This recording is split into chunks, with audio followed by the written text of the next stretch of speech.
You are listening to the Horse Radio Network, part of the Equine Network family. The WESA team and board just wrapped another board meeting.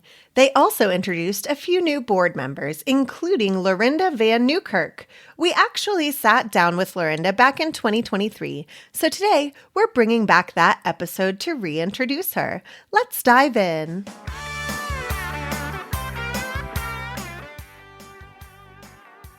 This is Mike Donnell. I'm Casey Wilbanks-Coletti. And this is Sophia Aguilar. Welcome to Wisdom by WESA on the Horse Radio Network, part of the Equine Network family. This podcast is brought to you by the Western and English Sales Association, WESA, which provides the world's largest trade events for retailers, manufacturers, and sales representatives of the equestrian industry. In this podcast, we feature exclusive interviews with noteworthy Western and English personalities, retailers, and exhibitors who you've always wanted to talk to. Don't miss out on all the news for manufacturers and retailers in the equine industry. Sophia, I saw your recent Instagram post about the August WESA dates. Can you share them again here with all of us? Yes, it seems like people are eager to get a show space or a badge for the next show, the August show, probably just following the excitement from the January show. So just that everybody knows you haven't missed a deadline yet. The exhibitors can start signing up on March 31st, and then the buyers can also get their badges starting on May 1st. And both are going to be available on our website, which is wesatradeshow.com. Great. And what's happening at WESA until then? The WESA team is staying busy as always. So Amy and Tracy are working with our board of directors and planning the upcoming board meeting. And then Jeff is finalizing the contracts. And as always, he's busy helping people sign up for new memberships. And then I'm in charge of marketing, and we're currently concentrating on branding with a focus on just storytelling and the community overall. With 100-year-old history and now over 100 episodes of Wisdom by WESA, I can only imagine that there's more stories to tell. Yes, exactly. So many great stories after each and every show and every year. But just storytelling as a whole is actually a great marketing tool for us as an association. And as everybody knows, WESA is where the industry meets. So the community around WESA is just truly a special one. So it does help to brand that and market that. And we just want to make sure that everybody just feels the appreciation. And of course, all of our listeners are part of that community. So thank you. Lorinda Van Newkirk tells us that her latest award is one she's been trying to win for years. Her booth at the recent WESA trade show in Dallas was named Best Decorated Exhibit in the show. But Lorinda's impact in the Western fashion world has been quite extensive. It started out in California when she began a portable retail business selling tack. Then she moved to jewelry. Later, she co-founded the very well-known Gypsy Soule brand, and today she's selling socks. She joins us today to talk about how to build brands and build businesses. Lorinda Van Newkirk, welcome to the Wisdom by WESA podcast. Thank you for having me. I feel very honored. Well, listen, we're glad to have you. It's our 105th show. As I mentioned in an introduction that I do on the show notes, you've got a great deal of experience in building brands and businesses. And that's really what we want to hear from you and your expertise. I recall you started off selling tack, a portable marketing business out in Southern California. From there, you went to jewelry, and I'm not going to take it much further than that because we want to hear your story. Well, it's called grinding and hustle all these years. Yes, I started out with a mobile tack trailer in college and went into jewelry for day spas on the Central Coast, and then made my way to Texas, God's country. All my California family's going to cringe when they hear me say that. And then started with Gypsy Soule, the bling craze flip-flop rage that we ran with myself and Amy Morehouse for about 13 years. And we sold that company in 2015. And since then, I've just been helping a ton of people with their businesses on things mistakes or things, that they're stuck in a rut. And then in 2020, the fall of 2020, just launched Lucky Chuck, which is a logoed brand and an amazing sock company. And everybody wants to have lucky socks. I mean, we all need lucky socks. There is no doubt about that. I have to say, I'm surprised it's taken us 105 episodes to get you on here, because if I think about a woman in business that has been a staple in the Western industry forever, it would have to be you. No one's ever going to forget about the Gypsy Soule rhinestone flip-flop craze ever. I have to start with saying, what has kept you motivated all these years? And like you said, grinding. It's just, when I get an idea and the challenge of building something, I love, and that's what, I love helping new small businesses, or, it could be a new big business, whatever it is. But the challenge of seeing it grow and the struggles and all the obstacles, I'm a true problem solver. And I just love that challenge. And it's funny when, people will hire me and they're like, this problem happens and this keeps happening. And then our supplier runs out, and I have to remind them, this is the nature of the business. And if you can't love this part of the process, you might be in the wrong business, because that's what makes this business fun to me. Is every day you're going to wake up and it could be a whole new huge problems. I can remember one year Amy and I were doing a huge photo shoot in Fort Worth. We've got all these models there, 2 photographers, and I get a phone call from one of our suppliers. We were supposed to have a whole shipment, a whole container of flip-flops coming in from China, and they were calling to inform me that week when we were supposed to receive them. The factory never made them. They were never made. We're shooting for fall, and I have no shoes. No. At least, certain sizes. Your best-selling sizes, 8 and 9. I'm like, and it's we survived it. There's just always something, but the challenge of the business is what I do. I just truly love it. And it's probably a sick disease. That's really good advice. Honestly, not in just this category of life. I'm relating it to being a mom and the complaints I have. I'm like, well, it comes with the territory, but you can't crumble under pressure. But I guess I get a loaded question. You say, you've liked the challenges. It's kind of off topic a little bit, but what is maybe like the number one challenge that usually comes to you? Well, in a personal business, it's always cash flow. Sure. Anybody's that's probably the biggest thing. A lot of people that I, consult with, it's, just getting out in front of people, selling more product, visibility. And, when a brand does take off, you get all the orders and then you're back to the cash flow situation. So, yes, that is a loaded question, because it's like a puzzle piece, and, you kind of get the edges put in and then nothing fits for a while. And then, something else will fit in. And that's like this year, when I've been trying to launch these socks for over 2.5 years and could not get any supplier to understand what I wanted. They kept wanting to, do cheap printed socks. And I wanted a amazingly made, fitting, great arch support, moisture wicking, just a great sock that's going to fit and withstand girls that are out riding in, 100-degree weather, that when they spend money on a pair of socks, they're going to last. And not being able to get them right, you almost, want to quit and just be like, well, maybe the stars are aligning, or God's telling me I'm supposed to just go this route.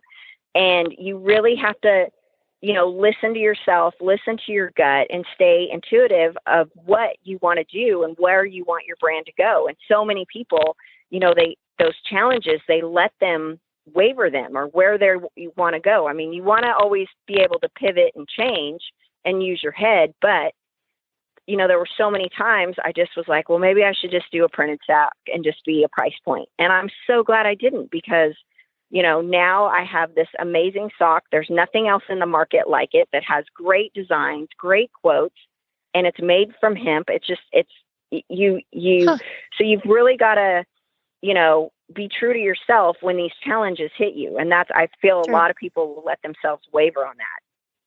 So it's interesting. Anytime you even say you go to a business course or something, they always say you need to pick something that you're going to market or sell that solves a problem, basically. So now I now have a sock problem in this slight little amount of time I've spent with you, and now I need Lucky Chuck socks, obviously, and ones that. Okay, here's my biggest problem. They slip down in my boots. If I wear something thin enough that feels comfortable in my boots, they slip down in my boots. Can't stand it. No, we've solved that problem. They don't fall down. They don't rub your pinky toe, because I can remember going in and getting my dad's boot socks, or trying nylon socks. Because some women, a lot of women still wear like a nylon sock with their boot. And then as women, we have fashion boots and we have Western boots and we have booties. And so depending on, and if you're, a wholesaler or at market, you end up buying samples that really don't fit. So you have to adjust your socks, and there's certain boots, I have to wear certain socks with because of how they fit. But my everyday great fitting boots that I ride in every day, I wear a pair of tennis shoes when I work out. It is so great because you can scrunch them down and they look cool with your workout outfit, or you can pull them up and wear them with your boots and they stay up. So it's been, it's just so amazing when you finally find the right manufacturer and they understand what you're wanting to do. Yeah. It's great. Awesome. So let's break it down. Let's talk about all the components of your sock. You mentioned that it was hemp, and breathable and moisture wicking and all those things. Break down all the points of your socks to us. Well, they fit great. They have great arch support, no toe line. So most fun socks are a print sock. They're not actually stitched. So they're not laying a sock down and just printing it. They are, actually stitching the pattern in the sock. Well, other sock companies will do, stitch the sock or sew the pattern in it. Well, then they end up with all the strings inside, and then your toes get caught in the strings. So we don't have any of that issue, anything like that. And then what's really cool, so people are like, why did you pick hemp over wool? Well, hemp yarn is stronger than actually wool. So they're going to last longer and do better things for your feet. And then the other thing that is really cool, the factories that I've, and the sock manufacturers that I've partnered with, we use sock scraps and material scraps from other factories. So we're, reusing things that should be, other people might think are trash. So we're not just throwing away stuff. We're actually reusing it into a great product. Right. So interesting. When I look at, there's so many ways I can go with this, but when I look at your stock, I immediately try to think of retailers coming to the brand, wanting to carry your brand, and you have to immediately go to marketing. This is something that you have carved a niche in for very many years, and you don't just get a great product with you. If you're going to retail your socks, you're going to have a really nice avenue of marketing. Can you talk a little bit about I don't know, maybe the best ways of marketing or what you help your retailers with in getting this product out to their customers?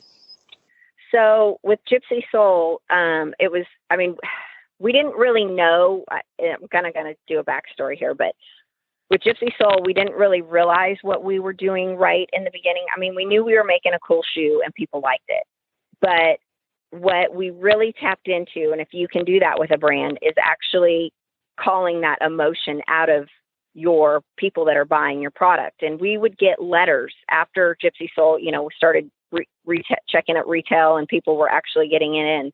We would get emails and letters from women that would say, I've gained a ton of weight after having kids, or I don't feel pretty. I wear black all the time.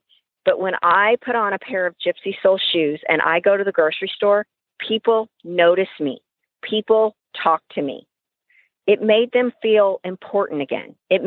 However that blingy flip-flop, what it did for people was the most amazing thing. And so, and I tell people, you've got to find an emotional connection for people to buy, because that's how they're going to buy. So if it's just a price point, you're, $9.99, whatever, then that's all you're going to be. But if you, going to have an actual staple brand, you've got to connect that emotion. And with Lucky Chuck, the name, everyone always wants to feel lucky. There's always just something, people are drawn to the word lucky, the spelling of the L. I just always loved it. Both my grandpa's name are Chuck. My daughter's name is Charlie. And I was supposed to be a Charlie. So that name has just always been embodied around me. And it just felt like it went together. But I knew when I started the brand, I wanted it to be a sock line, and everyone has a pair of Lucky socks, wants a pair of Lucky socks, and they want to feel a part of something. And I want people, when they buy these socks, that they feel like, oh my gosh, the whole Lucky Chuck brand crew is rooting for me right now when I put these on. And my friends that wear Lucky Chucks, we're rooting for each other. And then secondly, for retailers, with Gypsy Soule, I was selling $300 to $500 to $1,500 flip-flops. So not everybody could afford that. It wasn't going to happen, even if our average customer had 42 pair of these shoes. It was insane. But that's what drove the earrings, the t-shirts, the jeans, the purses, because not everybody could afford the flip-flop. When I recreated this brand, I wanted something that I didn't need an employee, that I could ship it from a distribution warehouse, that it wasn't here in my home, so I could get away from it because of all the mistakes I made with my other brands ruling my life. And I wanted something that any retailer could fit in their store. My display takes up a 20 by 20 inches spot in a store that is that if they want to do the full investment of $2,100, that is a huge return on that small area. Thanks. And the other thing I wanted was anybody can buy this product for somebody. Grandpa could buy it for his granddaughter. Grandma could buy it. Uncles could buy it for their nieces. Dads could buy it for wives and not feel bad they bought the wrong size. It's across the board. It is a easy gift to give. And you can decide, do I want to spend $50 and buy 2 pair, or do I want to spend $100 and buy 4 pair? So whatever, because I always look at people want to be under a $50 sale or under $99. So either way, they're getting, they're getting something they can give. And then I've never given a pair of those socks to somebody that's like, why are you giving me a pair of socks? They're like, oh my gosh, I love socks. I can't, I'm going to put them on right now. That's because they're like, Lorinda's giving it to me. It must be awesome. But you talk about your crew, and let's go there, because nothing says heart and soul more than a mom and her daughters. And this is something that you've, I don't know if the right word is, partnered with your daughters on this brand. So it was partnered with my daughters in part, and they are part owners of the company. But being sisters, my youngest daughter, she doesn't really want much to do with it because it has her sister's name on it. And the others, and my oldest daughter's up at OSU, and she's a sports media major. So she came home this last weekend, and we did a big photo shoot for the next two launches. So she models and helps where she can, but I don't think this is going to be her passion. I know the Western industry is her passion, but I don't know that the sock company is her passion. But I've always been a mom that I want to put the opportunity in front of them.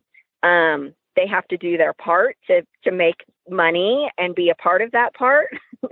But I just want them to have an avenue that if they don't want to go get a job at, a regular job in town, they can come work in the business or, Nice. Have contacts, and it's been so fun because my girls were so young when Gypsy Soule ended. So they don't really remember any of that. And it's so fun to go, like when they go to WISA and they're like, oh my gosh, your mom and Amy used to walk around in tutus and they did this and they did that.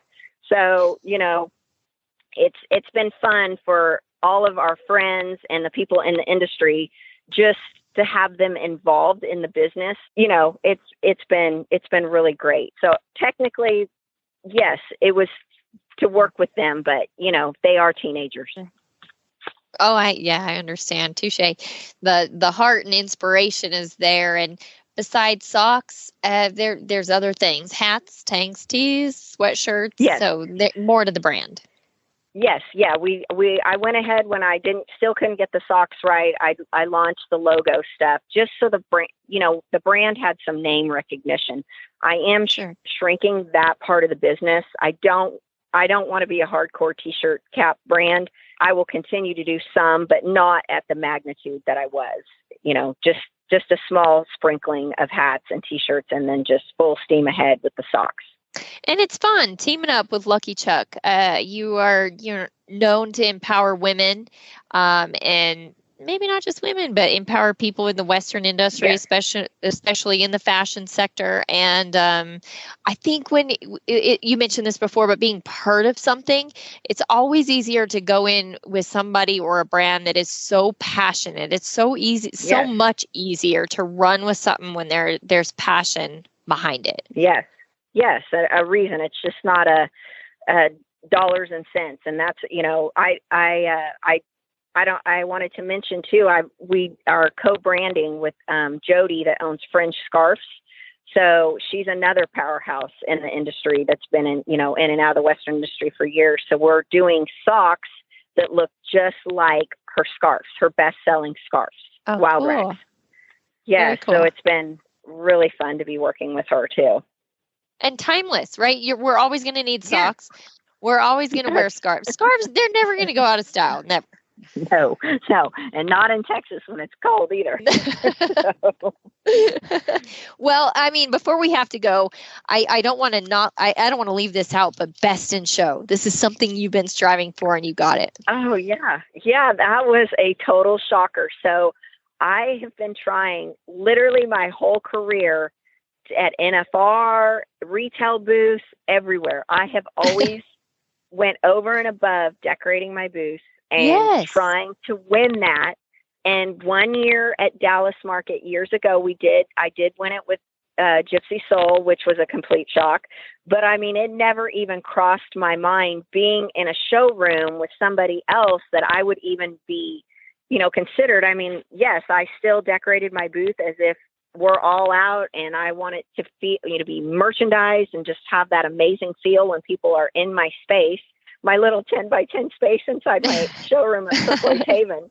But it was, just thank you guys. That was just such I'm still just speechless. That ribbon will be up proudly forever.